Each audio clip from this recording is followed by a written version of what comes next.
Le Grand Matin Sud Radio, 7h-9h, Jean-Jacques Bourdin. Honneur au peuple kabyle. Ce matin avec Ferhat Meheni, qui est président du mouvement pour l'autodétermination de la Kabylie et du gouvernement kabyle en exil. Ferhat Meheni, bonjour. Bonjour. Merci d'être avec nous ce matin. Vous avez la parole sur l'antenne de Sud Radio. Pourquoi avez-vous la parole? Parce que les Kabyles représentent 25% du peuple algérien. Enfin, peuple algérien. Vous n'êtes pas... Il faut parler de peuple au pluriel. Voilà, de peuple au pluriel. Voilà, des peuples algériens. Absolument. Vous représentez 25%, 8 millions de Kabyles. 8 millions de Kabyles qui vivent en Kabylie, 2 millions de Kabyles à Alger de plus et 2 millions ici en France. Et 2 millions de Kabyles en France. Alors, il y a des tensions très fortes entre l'Algérie et la France actuellement, Ferhat Meheni. On a vu à l'occasion de l'attentat islamiste de Mulhouse cette tension entre Paris et Alger encore montée. Le suspect né en Algérie sous OQTF a attaqué plusieurs personnes au couteau. Il a été refusé 10 fois par l'Algérie. C'est inacceptable, selon François Bayrou. Mais pourquoi, selon vous ? Pourquoi est-ce qu'il a été refusé 10 fois par l'Algérie ? Parce que la méthode de la crise profite à l'Algérie, qui manque au pouvoir algérien, qui manque de légitimité sur le terrain, et cette tension est du pain béni pour Alger, dans la mesure où c'est présenté comme de l'héroïsme, une manière de résistance encore contre l'ancien colonisateur.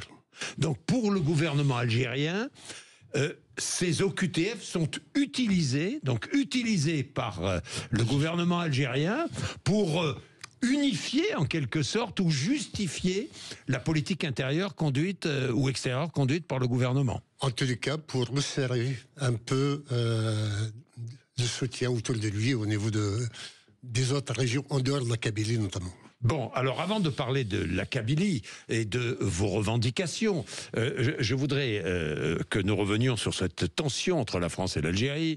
Ferhat Meheni, que faut-il faire ? Que faut-il faire aujourd'hui ? Est-ce que la France doit prendre, je ne sais pas moi, des mesures fortes, comme interdire les visas, comme...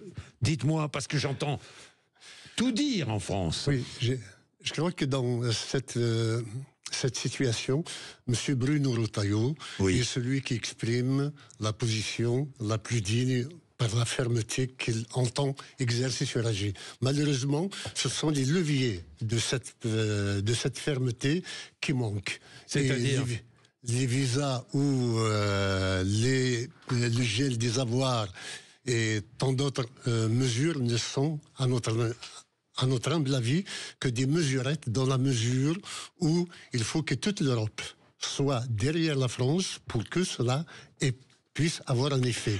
Alors, le seul levier contre lequel l'Algérie ne peut rien, c'est que Paris apporte son soutien au droit à l'autodétermination du peuple kabyle.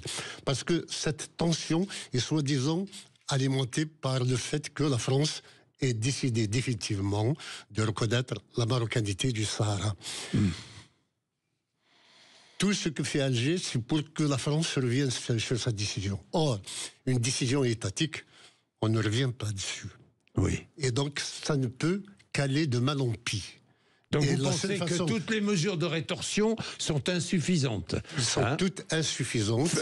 Par exemple, fermeture des consulats, moratoire sur les visas, tout ça c'est insuffisant. Absolument. Tout ça, c'est insuffisant. Tout cela Il faut absolument que le gouvernement français encourage l'autonomie de la Kabylie. Le droit à l'autodétermination. Le droit à l'autodétermination. Absolument. Ça veut dire quoi, le droit à l'autodétermination ? Que la Kabylie, le peuple kabyle, puisse exercer son droit à l'autodétermination pour savoir s'il veut rester en Algérie ou être indépendant. Ou être indépendant. Vous revendiquez l'indépendance de la Kabylie ? Tout à fait. Oui. La Kabylie a tous les attributs nécessaires et les moyens pour être un pays digne de ce nom, émergeant à l'ONU et assurant la sécurité aussi bien des menaces qui remontent du Sud que de la stabilité régionale. Oui, mais d'accord, mais à ce moment-là, on va accuser la France d'ingérence dans la politique intérieure d'un pays étranger. L'Algérie ne se gêne pas de se gérer dans les affaires des autres pays. L'Algérie s'ingère dans les affaires françaises. Bien entendu. Il y a une volonté du gouvernement algérien de déstabiliser la société française? Absolument. Et le président Tebboune a appelé à maintes reprises, ou du moins assuré la communauté algérienne de son soutien en cas où il y aurait des troubles. Est-ce que vous pensez qu'aujourd'hui, d'Alger, Alger suscite volontairement des troubles en France? C'est une démarche qui est déjà éprouvée à travers les attentats de Saint-Michel dans les années 90.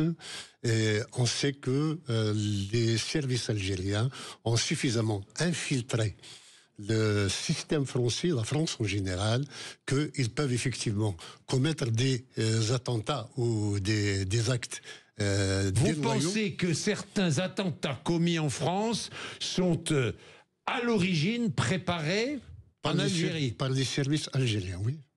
Oui. Oui, et M. Debré l'avait reconnu en 1995 en disant que les services algériens nous avaient menés en bateau.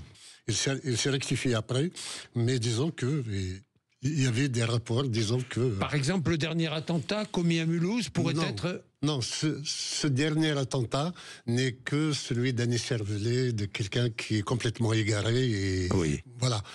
Par contre, le fait que l'Algérie ait refusé de l'accepter sous OQTF, cela veut dire qu'il encourageait ce gars, cet élément complètement désemparé, à aller vers le pire, ce qu'il a commis. Oui. Dernier mot, la Kabylie, les Kabyles en France, se sentent bien en France? Les Kabyles se sentent très bien en France, et c'est une communauté qui ne fait pas de bruit, mais malheureusement, elle n'est pas visible. C'est vrai. Mais ce sont les médias français qui font cela, parce que la France ne donne de la visibilité qu'à ses menaces, et non pas à ceux qui la soient.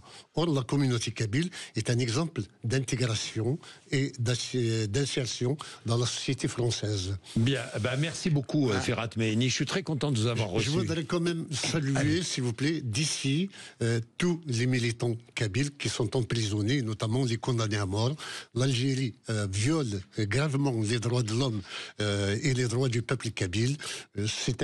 C'est un cri de détresse, et j'espère que les instances internationales vont prendre cela en compte. Et d'ailleurs, le président d'Amnesty International hier a rendu hommage aux prisonniers kabyles, ce qui est une bonne chose. Bien, merci. Je rappelle que votre fils aîné a été assassiné le 19 juin 2004 à Paris, et son assassinat n'a toujours pas été élucidé, et évidemment pour des raisons politiques. Bien entendu. Et vive la Kabylie, magnifique. Je connais la Kabylie.